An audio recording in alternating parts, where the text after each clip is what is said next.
Pretty cool waterfall, huh?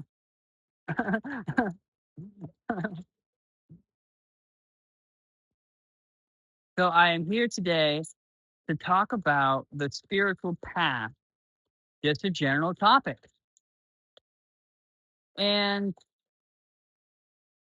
I think it's safe to say that the spiritual path is getting muddied up by mm,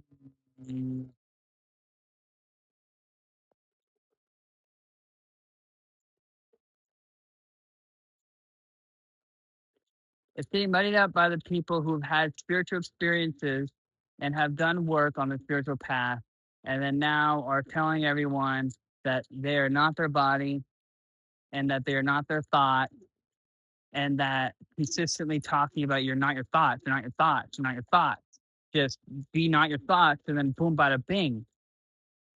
Which, I mean, yeah, when you recognize that you aren't your thoughts, then you create the gap. But there is so much more going on with the human experience than just the end part when you can reflect back on the journey and say, wow, it really is when you're not your thoughts, then you're still left. You're still there. So that's you. Yeah, that is the conclusion. And the conclusion to the story of awakening has been told over and over and over again at this point, which is really good that we all have these, we all have the ability to watch these videos and go, okay, that's the conclusion. If you're spiritually seeking, then you do recognize that that's the conclusion to all of it. And then how to make that happen for yourself is what you would like to know. Nothing else really matters. And yes, there you go. Now you know. And we have heard about those things.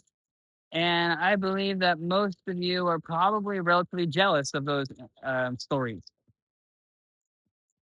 But even those stories, they're not just random. And so most of us are walking the spiritual path until we become the spiritual path. And that is where it should be talked about. That's really the only thing that should be talked about. So let's talk about that.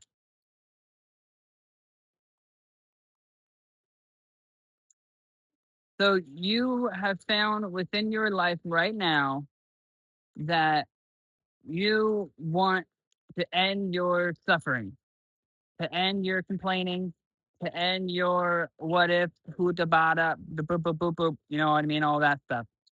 To end all of that requires practice. And that practice comes in forms of many different forms. And really, honestly, unlimited forms of practice. There really isn't do this, do this, do this, do this. Although, if you really want, if you really find someone that knows and they say, do this, and they really know, then you can do those things exactly. And you can also know. But that's not as easy to come by as becoming your own guide. So, become your own guide. And by that, I mean, you wake up in the morning, you start your day, and you say to yourself, how can I come to know myself today? And trust yourself, and you will produce something that helps you come to know yourself that day. And how fast are you looking at the process? If you have a family life and you have obligations and stuff, dedication is all you need. And so be okay with the speed that you're going, as long as each day you're dedicated. And don't really look at the next day. Just look at the day that you're in Am I dedicated today? And if you're dedicated today, and then you ask yourself the question, how can I know myself today? Then you will see what's going on. So you say, how can I know myself today? And then you're incessantly thinking about something. And let's say it's your boss at work has been really awful to you, and like you feel not appreciated there, and it's dragging you down, and you keep thinking of that. Well, there's options. You can either address the problem or you cannot address the problem. Both of them lead to recognizing you aren't the problem, but you can't sit there and do nothing and say, I am not these thoughts. I am not these thoughts, because now you're giving your life away to this concept of you're not your thoughts, because you kind of are your thoughts right now. You're sitting here thinking about stuff, and then you're thinking about the people that hurt you. You're thinking about how they should have said it like this. They didn't say it like that. Why are they mistreating you like this? And all that type of thing. And so right now, that is a big makeup of you, and just accept it. And then once you accept it, and you say, do I do something with it or do I not? Highly recommend you be proactive and you step in and you do something with it. So find the thing that you can do to mitigate it. Whether you can talk to your boss and bada bing, bada boom, or you quit and you get a different job that the person isn't doing that. And then as you make these proactive steps, you'll see, whoa, I was allowing this to happen because of my self worth, or because I'm afraid of not having money, or any of those things. And then as you recognize that, you can appreciate it and accept those attributes of you right now, and then start creating some distance with it. And you can create the distance by being grateful and appreciative for the life that you're living now. So, as you do this in big ways, well, you'll probably start running out of big things, which as you do this on a daily basis, you fix your work environment. You become okay with, you know, how your family dynamic is. You uh, become less, someone comes up to you in public and it usually like just puts you off. And then now you recognize, oh, I can just not do that. And so, all these things start happening, which alleviates your sense of identity to all of these little attributes within your life, which all of this is creating that gap between the perceptions of you and you. All of this is how to go toward liberation with effort. I'm telling you right now, you're not going to be able to sit in a forest with all of this stuff going on in your life and go, I am one with everything, and then know it, and then incorporate that, and then bada bing, bada boom, you don't go back up the trail and then experience any suffering again. And that could happen, but like, don't you want to do more than take yourself to the forest to, to make it happen? So see life as something worth investigating on a constant basis. And so as you do this on a constant basis, then instead of sitting here and trying to disassociate with all the things going on in your life, and then that's the only place to do it, which is what meditation is for a lot of people. That's where they try to do it. Have the boss that's talking to you like how they're talking to you, right in front of your face while they're talking to you. Go, whoa, I'm seeing what's going on. I'm seeing that they're talking to me in a way that I should step in and I should do something about it, because I see it right now. You know, and sometimes that is enough to just puff and just be able to be in the moment lighter.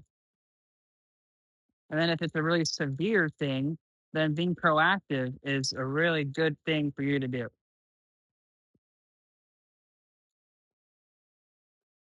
And then at night go, what did I do today? I just did this and that and this. Look at that. I remember it all. And let's investigate where the origin of my doing was coming from.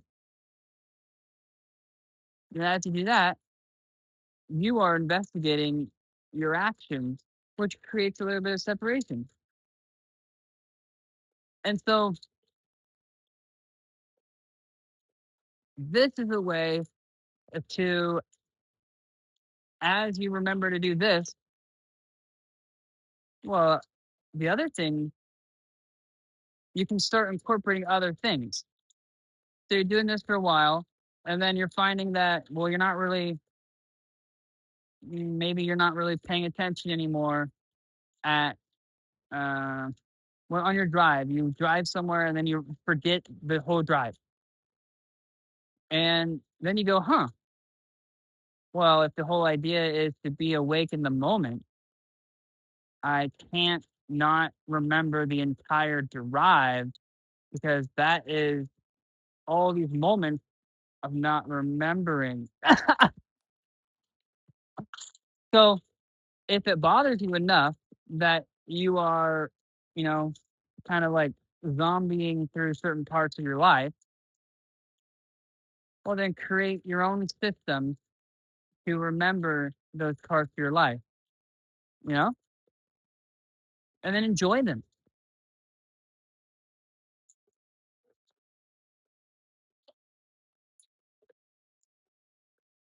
Your life is about having experiences and enjoying them and balancing your spiritual journey with the recognition that, quote unquote, you really don't have to do anything. But you really secretly, you want to do stuff because you're human. The moment you're human and you stop wanting to do anything, well, it's kind of time to leave. Stop being human. I'm not saying kill yourself. I'm saying that if you literally know you have zero desire for any attributes of life, then that's when it's kind of time to move on.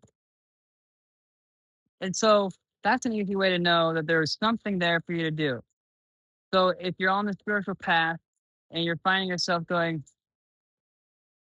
wow, and now everything that happens, I just have no interest in that stuff anymore.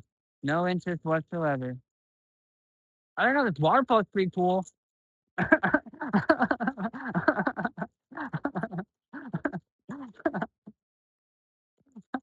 Maybe you don't want to talk about things that you don't find interesting anymore with people.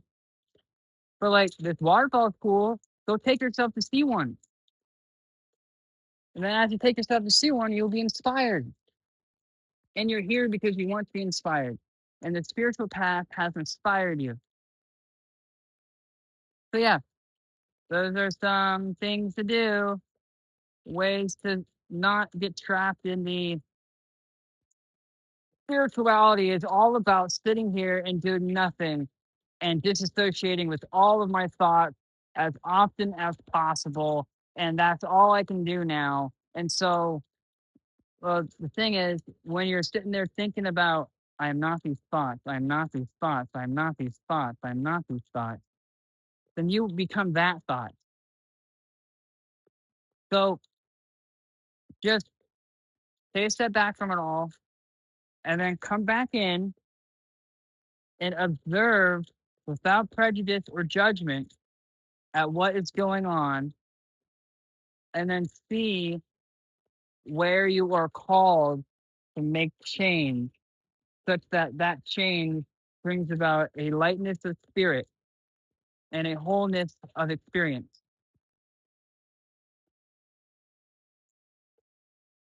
Thanks for listening. Talk to you later. I'm going to go swim.